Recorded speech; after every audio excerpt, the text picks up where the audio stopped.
বিশ্বনবী বললেন ফাইন ইস্তাইকাযা ওয়া যাকারাল্লাহ ইনহাল্লাত উকদা। আমার উম্মতের কেউ যখন ঘুম থেকে জেগে ঘুম থেকে ওঠার দোয়া পড়া শুরু করে দেয়, অলসতার প্রথম গিটটা সাথে সাথে খুলে দেয় কে? আপনি ঘুম থেকে উঠেই যখন ঘুম থেকে ওঠার দোয়া পড়বেন, আপনার অলসতার প্রথম গিট খুলে দেয় কে? ঘুম থেকে ওঠার দোয়াটা কি? আলহামদুলিল্লাহিল্লাযী আহিয়ানা বা'দামা আমাতানা ওয়া ইলাইহিন নুশুর। প্রশংসা সে আল্লাহর, যে আল্লাহ আমাদেরকে লম্বা একটা ঘুম শেষে, মৃত্যু শেষে আমাদেরকে ঘুম থেকে উঠালেন।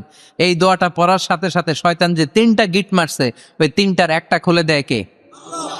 Fine তাওয়াদ্দা in হাল্লাত উকদা। ঘুম থেকে জেগে ঘুমের দোয়া পড়ার পরে যখন কেউ ওযু করে ফেলে, অলসতার দ্বিতীয় গিটটাও খুলে দেয় কে? ওযু করার পরে ফাইন সাল্লাত ইন হাল্লাত উকদা, নামাজের মুসল্লায় দাঁড়িয়ে যখন নামাজ শুরু করে দেয়, অলসতার 3 নাম্বার গেটটাও খুলে দেয় কে? তিনটা গিট যখন খুলে দেয়, বিষ্ণু ইসা ইসলাম বললেন ফাসবাহা নাশীতাল কলব। নাশীত, তখন মুমিন বান্দা সজীব হয়ে ওঠে, প্রাণবন্ত হয়ে ওঠে, উচ্ছ্বসিত হয়ে ওঠে। ওয়া ইল্লা খাবিসান নাফসে কাসলান, আর যদি ঘুমিয়ে থাকে, তিনটা গিট তার মাথার পেছনে শয়তানের অলসতার লেগে থাকে, তাহলে তার দিনটা শুরু হয় অলসতা দিয়ে, আর সে হয় অলসতার রাজা। চিল্লায় এখন ঠিক কিনা?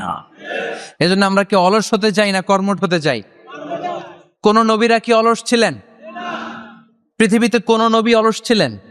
সব নবী কর্মঠ ছিলেন। বিষ্ণু ইসা ইসলাম বললেন মা বাআসাল্লাহু নাবিয়্যান ইল্লা রাআল গানাম। এই পৃথিবীতে এমন কোন নবী নাই যেই নবী বকরি চড়ায়